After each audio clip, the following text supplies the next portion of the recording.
BTech CSE AIML తీసుకున్నాం అన్న హ్యాపీనెస్లో చాలామంది ఉంటున్నారు. తీసుకోగానే సరిపోదు, సీట్ రాగానే సరిపోదు. ఈ 4 ఇయర్స్ ఏఐఎంఎల్ ఎలా ప్రిపేర్ అవ్వాలనేది మీకు తెలియాలి. ఎందుకంటే చాలా యూనివర్సిటీల్లో, చాలా కాలేజెస్లో ఏఐఎంఎల్ అనేది కొత్తగా స్టార్ట్ చేశారు.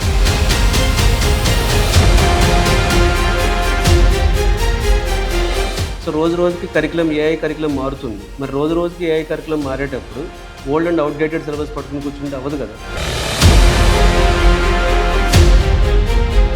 మెటా కంపెనీ మార్క్ జుకర్బర్గ్ వీళ్ళు 800 CR ఆఫర్ చేశారు ఒక ఆయనకి. సరే ఎక్కడో ఒకళ్ళకే కదా అని చాలామంది అంటారు. ఒకళ్ళకి కాదు, వీళ్ళు చాలా కంపెనీస్ని పోటీ పడి కొంటున్నారు. సో ఏఐ టాలెంట్కి డిమాండ్ ఉంది, ఏఐ టాలెంట్కి డిమాండ్ ఉంటుంది.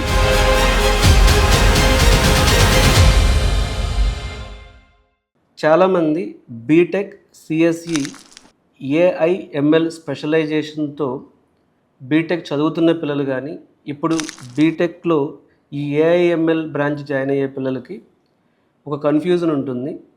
4 ఇయర్స్ రోడ్ మ్యాప్ ఎలా ఉండాలి అని చెప్పి ఈ వీడియోలో బీటెక్ సిఎస్ఈ ఏఐఎంఎల్ స్టూడెంట్స్కి 4 ఇయర్స్ వాళ్ళు ఎలా ప్రిపేర్ అవ్వాలనేది మనం డిస్కస్ చేద్దాం. First year computer science fundamentals మీద, లాజిక్ బిల్డింగ్ మీద ఎక్కువ ఫోకస్ ఉంటుంది. ఇందులో కూడా ఈ బీటెక్ ఫస్ట్ ఇయరే కదా నెగ్లెక్ట్ చేయకుండా ప్రోగ్రామింగ్ యూజింగ్ పైథాన్ మీద, డేటా స్ట్రక్చర్స్ మీద, అలాగే discrete mathematics and linear algebra. ఎందుకంటే ఏఐకి కావాల్సింది మ్యాథమెటికల్ నాలెడ్జ్. కాబట్టి ఫస్ట్ ఇయర్లో ఉంటే మీరు బీటెక్ ఏఐఎంఎల్ ఫస్ట్ ఇయర్లో ఉంటే ఈ 3 విషయాలు ఫోకస్ చేయండి: programming, data structures and mathematics. మరి ఇవి ఎక్కడ నేర్చుకోవాలి, ఎలా నేర్చుకోవాలి అంటే మనకి కొన్ని ప్లాట్ఫామ్స్ ఉన్నాయి ఇప్పుడు మార్కెట్లో. లీట్ కోడ్ అనేది ఒక ప్లాట్ఫామ్. సో ఈ లీట్ కోడ్ అనేటటువంటి ప్లాట్ఫామ్ యూజ్ చేసి మీరు కొన్ని కంప్యూటర్ సైన్స్ బేసిక్స్ నేర్చుకోవచ్చు. ఆల్రెడీ మీరు మెరిట్ స్టూడెంట్ అయితే. లేదు అంటే మీరు ఆన్లైన్ కానీ ఆఫ్లైన్ కానీ ట్రైనింగ్కి తీసుకోవాల్సి ఉంటుంది. అలాగే మీరు ఈ కోడింగ్ ప్రాక్టీస్కి కోడ్ చెఫ్ కానీ, కోడ్ ఫోర్సెస్ అని చెప్పి కొన్ని ఉన్నాయి ప్లాట్ఫామ్స్. ఈ ప్లాట్ఫామ్స్ అన్నీ కూడా ఈ వీడియో కింద డిస్క్రిప్షన్లో ఇస్తాను నేను. సో ఫస్ట్ ఇయర్ ఇది అయిపోయిన తర్వాత ఒక చిన్న మినీ ప్రాజెక్ట్స్ లాంటివి ఫస్ట్ ఇయర్ నుంచే చేయడం బెటర్. అంటే బేసిక్ కాలేజ్ లెవెల్ ప్రాజెక్ట్స్. ఒకప్పుడు ఇది ఫైనల్ ఇయర్లో, తర్వాత థర్డ్ ఇయర్లో, ఇప్పుడు ఫస్ట్ ఇయర్లోనే చేస్తున్నారు because of the competition. So first year అయిపోయేటప్పటికి మీ అవుట్కమ్ ఎలా ఉండాలంటే ఒక 100 డేటా స్ట్రక్చర్ ప్రాబ్లమ్స్ మీద చేసి ఉండాలి. అప్పటికి మీకు ప్రోగ్రామింగ్ కాన్సెప్ట్స్, లూప్స్ కానీ, ఫంక్షన్స్ కానీ, ఎరేస్ కానీ ఇవన్నీ వచ్చి ఉండాలి. గిట్హబ్ ప్రొఫైల్ క్రియేట్ చేసుకుని ఒక బేసిక్ రెజ్యూమ్ రెడీ చేసుకోవటం అనేది సజెస్టబుల్. తర్వాత మీరు బీటెక్ ఫస్ట్ ఇయర్ అయిపోయింది, ఇప్పుడు సెకండ్ ఇయర్లోకి ఎంటర్ అవుతున్నారు. సో సెకండ్ ఇయర్లోకి ఎంటర్ అయ్యేటప్పటికి మీరు మెయిన్గా ఫోకస్ చేయాల్సింది ఇన్డెప్త్ డేటా స్ట్రక్చర్ టాపిక్స్. అంటే డెప్త్ అంటే ట్రీస్ కానీ, లేకపోతే గ్రాఫ్స్ కానీ, డేటా స్ట్రక్చర్ టాపిక్స్. అలాగే మీకు అల్గారిథమ్స్ అనేది కంప్లీట్గా సార్టింగ్ అల్గారిథమ్స్ కానీ, సెర్చింగ్ అల్గారిథమ్స్ కానీ, బ్యాక్ ట్రాకింగ్ అల్గారిథమ్స్ కానీ, అల్గారిథమ్స్ మీద నాలెడ్జ్ ఉండాలి. మెషిన్ లెర్నింగ్ అంటే ఇక్కడ వాళ్ళు మెషిన్ లెర్నింగ్ టాపిక్స్ అనేవి ఖచ్చితంగా సెకండ్ ఇయర్లో డెప్త్కి వెళ్తాం మంచిది. సో మెషిన్ లెర్నింగ్ అల్గారిథమ్స్ కానీ, లేకపోతే ఎస్పెషల్లీ రిగ్రెషన్ అల్గారిథమ్, ఇట్లా కొన్ని మెషిన్ లెర్నింగ్ అల్గారిథమ్స్ ఉంటాయి. అలాగే పైథాన్ కూడా అడ్వాన్స్డ్ లెవెల్ నాలెడ్జ్కి వెళ్ళి పైథాన్ ఫర్ ఏఐ ఉంటుంది. ఎస్పెషల్లీ నంపై, పాండాస్ ఇట్లాంటి టాపిక్స్ ఉంటాయి, అవి నేర్చుకోవడం మంచిది. దీనికి కూడా మీకు కొన్ని ప్లాట్ఫామ్స్ ఉన్నాయి. లీట్ కోడ్ కానీ, హ్యాకర్స్ ర్యాంక్ కానీ, ఇట్లా క్యాగిల్ ప్లాట్ఫామ్, ఇలా కొన్ని ప్లాట్ఫామ్స్ ఉన్నాయి. ఈ ప్లాట్ఫామ్స్ ద్వారా చేయొచ్చు. మీరు మెరిట్ స్టూడెంట్స్ అయితే కొంచెం మీరు సపోర్ట్ కావాలనుకుంటే లైవ్ ట్రైనింగ్కి వెళ్ళటం బెటర్. సో ఇందులో మీరు బీటెక్ సెకండ్ ఇయర్ అయిపోయేటప్పటికి ఖచ్చితంగా మెషిన్ లెర్నింగ్ ప్రాజెక్ట్స్ చేయండి. నేను పేరెంట్స్కి ఎప్పుడు చెప్తున్నాను, కాలేజ్లో కోడింగ్ నేర్పించకపోవటం అనేది స్టూడెంట్ క్యాపబిలిటీని బట్టి కూడా ఉంటుంది. సో చాలా వరకు మనం ఫ్యాకల్టీని అంటాం కానీ స్టూడెంట్స్ కూడా ఇంట్రెస్ట్ చూపించట్లేదు. కాబట్టి బీటెక్ సెకండ్ ఇయర్లోనే కొన్ని మెషిన్ లెర్నింగ్ ప్రాజెక్ట్స్, అంటే లోన్ ప్రిడిక్షన్ యాప్ కానీ ఇలాంటి కొన్ని ప్రాజెక్ట్స్ చేయడం బెటర్ మనం. అలాగే అట్లీస్ట్ ఒక real world project BTech second year అయ్యేటప్పటికి ఏంటంటే తనకు కొంత నాలెడ్జ్ వస్తుంది, పైథాన్ తెలుస్తుంది, డేటా సైన్స్ తెలుస్తుంది, ఇవన్నీ తెలుస్తుంది. కాబట్టి కొంత రియల్ వరల్డ్ డేటా సెట్స్ మీద కొన్ని ప్రాజెక్ట్స్ చేసినా బాగానే ఉంటుంది వీళ్ళు. ఇక సో సెకండ్ ఇయర్ అయిపోయేటప్పటికి ఖచ్చితంగా స్ట్రాంగ్ డేటా స్ట్రక్చర్స్ మీద స్కిల్స్ ఉండాలి. అలాగే at least AI or machine learning మీద ఒక 2-3 మినీ ప్రాజెక్ట్స్ అన్న చేసి ఉండాలి.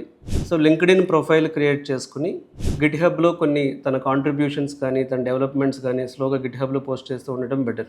ఇకపోతే థర్డ్ ఇయర్కి వచ్చేటప్పటికి ఖచ్చితంగా ఇది మనం ఇంటర్న్షిప్ ఇయర్గా చెప్పుకోవచ్చు. So internship year machine learning projects, competitive coding skills మీద ఫోకస్ చేయడం బెటర్ ఇక్కడ వీళ్ళు. సో ఇంటర్న్షిప్ కూడా ఎలాంటి పడితే అలా కంపెనీ కాకుండా అమెజాన్ కానీ, అడోబ్ కానీ, గూగుల్ స్టెప్ ప్రాసెస్ ద్వారా కానీ అలాంటి ప్రాసెస్ ద్వారా ఇంటర్న్షిప్స్కి చూస్ చేసుకోవడం అనేది బెటర్. ఇందులో కూడా అడ్వాన్స్డ్ కాన్సెప్ట్స్ ఉండాలి డేటా స్ట్రక్చర్స్ వచ్చేటప్పటికి. అలాగే ఏఐఎంఎల్లో కూడా అడ్వాన్స్డ్ కాన్సెప్ట్స్ ఫోకస్ చేయాల్సి ఉంటుంది. డీప్ లెర్నింగ్ కానీ, లేకపోతే నెట్వర్క్స్ కానీ, లేకపోతే ఎన్ఎల్పి యూజింగ్ టెన్సార్ఫ్లో, పైథాన్ ఎక్కువ ఏఐఎంఎల్ ఫోకస్ చాలా ఎక్కువ ఉంటుంది థర్డ్ ఇయర్లో. థర్డ్ ఇయర్ అనేది స్పెషలైజ్డ్ ఇయర్ ఫర్ ఏఐ అని చెప్పుకోవచ్చు. ఇక్కడ మీరు లీడ్ కోడ్లో డైలీ ఛాలెంజెస్ ఉంటాయి. ఒక 300 ప్రాబ్లమ్స్ సాల్వ్ చేయడానికి ట్రై చేయొచ్చు. కాగల్ ప్లాట్ఫామ్లో ఒక ఇంటర్మీడియట్ లెవెల్ ప్రాజెక్ట్స్ చేయొచ్చు. అలాగే సో ఇక థర్డ్ ఇయర్ నుంచే మాక్ ఇంటర్వ్యూ ప్లాట్ఫామ్స్ చాలా ఉన్నాయి. ఇంటర్వ్యూ బిట్ కానీ, గ్లాస్ డోర్ కానీ ఇట్లా మాక్ ఇంటర్వ్యూ ప్లాట్ఫామ్స్ కొన్ని ఉన్నాయి మార్కెట్లో. సో థర్డ్ ఇయర్ నుంచే మాక్ ఇంటర్వ్యూకి ప్రిపేర్ అవ్వడం బెటర్. అలాగే థర్డ్ ఇయర్లో చేయాల్సిన ఇంకా మోస్ట్ ఇంపార్టెంట్ ఏంటంటే అప్పటికే మీరు ఒక రెజ్యూమ్ బిల్డ్ చేసుకుని ఒక 2 ఏఐ ప్రాజెక్ట్స్లో ఉండటం బెటర్. అలాగే prepare for online assessments. So మీకు ఈవెన్ ఇంతకుముందు చెప్పినట్లు మైక్రోసాఫ్ట్ ఎంగేజ్ ప్రోగ్రామ్ కానీ, గూగుల్ స్టెప్ ప్రోగ్రామ్ కానీ, అమెజాన్ వావ్ ప్రోగ్రామ్ కానీ, ఫ్లిప్కార్ట్ గ్రిడ్ ప్రోగ్రామ్ అని ఉన్నాయి. వీటికి రిజిస్టర్ అవ్వడం ద్వారా టాప్ ప్రొడక్ట్ బేస్డ్ కంపెనీస్లో ఇంటర్న్షిప్ తెచ్చుకోవడానికి మీకు పాసిబుల్ అవుతుంది. అలాగే మీరు ఫైనల్ ఇయర్కి వెళ్ళేటప్పటికి సో ఫైనల్ ప్రాజెక్ట్ ఉంటుంది. సో కాంప్లెక్స్ ప్రాజెక్ట్ తీసుకోవడం better. AI with system design projects లెవెల్లో తీసుకోవచ్చు. అలాగే ఇక్కడ మీకు deep data structures, interview preparation, అలాగే మీకు హెచ్ఆర్ రౌండ్స్ ఎలా ఫేస్ చేయాలి, మేనేజర్ రౌండ్స్ ఎలా ఫేస్ చేయాలి. సో ఇక్కడ మీకు ఎవ్రీ వీక్ ఒక 2 to 3 మాక్ ఇంటర్వ్యూస్ ప్రాక్టీస్ చేసుకోవాలి. అలాగే మీరు ఒక కంప్లీట్ పోర్ట్ఫోలియో బిల్డ్ చేసుకోవాలి. లింక్డ్ఇన్లో నెట్వర్క్ మెయింటైన్ చేయాలి. So you start connecting with HRs. మీ ఏఐఎంఎల్ స్పెషలైజేషన్లో రీసెర్చ్ చేసే పీపుల్ని మీట్ అవుతూ ఉండాలి త్రూ లింక్డ్ఇన్. అలాగే సో ఫైనల్ ప్రాజెక్ట్ కూడా మీకు కొన్ని ఐడియాస్ బిల్డ్ చేయడానికి కొన్ని టూల్స్ ఉన్నాయి మార్కెట్లో. రెజ్యూమ్ ర్యాంకర్ అని చెప్పి, ఈవెన్ చాట్‌జీపీటీ హెల్ప్ తీసుకోవచ్చు. అలాగే మీకు ఇంటర్వ్యూస్ చేయడానికి కూడా ఏఐ ఇంటర్వ్యూ అనలైజర్ అని చెప్పి ఇట్లా కొన్ని ప్లాట్ఫామ్స్ ఉన్నాయి. సో మీరు ఫైనల్ ఇయర్కి వచ్చేటప్పటికి ప్లేస్మెంట్ మీద ఫోకస్ చేయాలనుకున్నప్పుడు సో డీప్ మ్యాథమెటిక్స్, అలాగే డీప్ ఏఐ ప్రాజెక్ట్స్ మీద ఎక్స్పీరియన్స్ ఎప్పుడు గుర్తుపెట్టుకోండి. కాలేజ్లో ఎంత చెప్పినా సరే మనం రియల్గా చేసిన ఎక్స్పీరియన్స్ ఉంటేనే మీరు ఇంటర్వ్యూని ఫేస్ చేయగలుగుతారు. సో చేసిన దానికి విన్నదానికి చాలా తేడా ఉంటుంది. సో మీరు హ్యాండ్స్ ఆన్ ఎక్స్పీరియన్స్ ఉండే విధంగా ఏఐ ప్రాజెక్ట్స్ మీద వర్క్ చేయాల్సి ఉంటుంది. సో హ్యాండ్స్ ఆన్ ఎక్స్పీరియన్స్ మీద ఏఐ ప్రాజెక్ట్స్ మీద చేసిన వాళ్ళకి ఎంత డిమాండ్ ఉందో మనం మార్కెట్లో చూస్తున్నాం. చాలా డిమాండ్ ఉంది. ఇప్పుడు వాళ్ళైతే కంపెనీ సీఈఓస్ దగ్గరుండి మీరు అన్ని చోట్ల చూసే ఉంటారు. మెటా కంపెనీ మార్క్ జుకర్బర్గ్ వీళ్ళు 800 CR ఆఫర్ చేశారు ఒక ఆయనకి. సరే ఎక్కడో ఒకళ్ళకే కదా అని చాలామంది అంటారు. ఒకళ్ళకి కాదు, వీళ్ళు చాలా కంపెనీస్ని పోటీ పడి కొంటున్నారు. సో ఏఐ టాలెంట్కి డిమాండ్ ఉంది, ఏఐ టాలెంట్కి డిమాండ్ ఉంటుంది. సో ఏఐ టాలెంట్కి డిమాండ్ ఉంది కాబట్టి అందరినీ హైర్ చేయరు. మళ్ళీ ఏఐలో డెప్త్ నాలెడ్జ్ నేను ఎప్పుడు చెప్తున్నాను, ఏఐ అనే కోర్సు మెరిట్స్కి సంబంధించింది. ఏఐ అనే దానిలో కొత్తగా రీసెర్చ్ చేయాలంటే చాలా మ్యాథమెటికల్ నాలెడ్జ్ ఉండాలి, డీప్ డేటా స్ట్రక్చర్స్ ఉండాలి, ప్రోగ్రామింగ్ ఉండాలి. ఏఐలో అడ్వాన్స్డ్ కాన్సెప్ట్స్ రోజుకి మారుతున్నాయి. సో రోజుకి ఏఐ కరికులం మారుతుంది. మరి రోజుకి ఏఐ కరికులం మారేటప్పుడు ఓల్డ్ అండ్ అవుట్డేటెడ్ సిలబస్ పట్టుకుని కూర్చుంటే అవ్వదు కదా. సో ఇక్కడ టోటల్గా నేను సమ్మరైజ్ చేయాలనుకున్నది ఏంటంటే బీటెక్ సిఎస్సి ఏఐఎంఎల్ తీసుకున్నాం అన్న హ్యాపీనెస్లో చాలామంది ఉంటున్నారు. తీసుకోగానే సరిపోదు, సీట్ రాగానే సరిపోదు. ఈ 4 years ఏఐఎంఎల్ ఎలా ప్రిపేర్ అవ్వాలనేది మీకు తెలియాలి. ఎందుకంటే చాలా యూనివర్సిటీల్లో, చాలా కాలేజెస్లో ఏఐఎంఎల్ అనేది కొత్తగా స్టార్ట్ చేశారు. అక్కడున్న ప్రొఫెసర్స్ వీళ్ళంతా కూడా ఓల్డ్ స్టైల్లో బీటెక్ సిఎస్సి నేర్పించడానికి అలవాటు పడ్డారు. మరి ఇది కొత్తగా ఏఐఎంఎల్ వచ్చినప్పుడు చాలా చోట్ల జరుగుతుంది ఏంటంటే పేరు ఏఐఎంఎల్ అని పెడుతున్నారు కానీ పాతదే టీచ్ చేసేస్తున్నారు. సో ఏఐఎంఎల్లో ఏ ప్రాజెక్ట్స్ చేయించాలి, ఏఐఎంఎల్లో ఏ స్కిల్స్ కావాలి, అకాడమిక్ పరంగా చేయగలుగుతున్నారు కానీ ఏఐఎంఎల్లో ఏది టెక్నాలజీ బిల్డ్ చేయాలనే దగ్గర ఇంకా గ్యాప్ ఉంది. సో అది పోవాలి అంటే సో 4 years నుంచి ఫస్ట్ నుంచి కొంచెం ఏఐని ఇండస్ట్రీ ఓరియంటెడ్లో, ఏఐని స్కిల్ ఓరియంటెడ్లో, ఏఐని రీసెర్చ్ ఓరియంటెడ్లో కానీ మీరు ప్రిపేర్ అయితే బీటెక్ ఫైనల్ ఇయర్ అయ్యేటప్పటికి ప్రొడక్ట్ బేస్డ్ కంపెనీస్లో మీకున్న ఏఐ రీసెర్చ్ స్కిల్ని బట్టి తీసుకోవడానికి ఛాన్స్ ఉంటుంది. అలా కాకుండా ఈ ఏఐఎంఎల్ని అకాడమిక్గా ప్రిపేర్ అయితే మళ్ళీ మీరు బయటకు వచ్చిన తర్వాత కోర్సెస్ చేయాల్సి ఉంటుంది. సో బీటెక్ అయిపోయి బయటకు అమీర్పేట వచ్చి కోర్సెస్ చేయడం కంటే బీటెక్ చదువుతున్నప్పుడే మీరు ప్రతి సెమిస్టర్ని ఒక కోర్స్ లాగా తీసుకుంటే ఫైనల్ ఇయర్ అయ్యేటప్పటికి కంపెనీసే మీకు మంచి ప్యాకేజ్ ఇచ్చి తీసుకుంటారు. సో ఇలా మీకు అసలు బీటెక్ సిఎస్సి ఏఐఎంఎల్ సీట్ నేను తీసుకున్నాను, కానీ 4 years రోడ్ మ్యాప్ ఎలా ఉండాలి, ఈ బీటెక్ సిఎస్సి ఏఐఎంఎల్లో ఎలాంటి ప్రాజెక్ట్స్ చేయాలి, బీటెక్ సిఎస్సి ఏఐఎంఎల్లో రెజ్యూమ్ ఎలా ప్రిపేర్ చేసుకోవాలి, బీటెక్ సిఎస్సి ఏఐఎంఎల్లో లింక్డ్ఇన్ ప్రొఫైల్స్లో లింక్డ్ఇన్ కనెక్షన్స్ ఎలా బిల్డ్ చేసుకోవాలి, బీటెక్ సిఎస్సి ఏఐఎంఎల్లో టాప్ కంపెనీస్లో ఇంటర్న్షిప్స్ ఎలా చేయాలి, ఇదంతా కూడా ఒక ప్లాన్ ప్రకారం ఉండటం తప్పేమీ కాదు. ఈ ప్లాన్ అనేది అలాగే చాలా టూల్స్ వచ్చినాయి ఇప్పుడు మార్కెట్లో.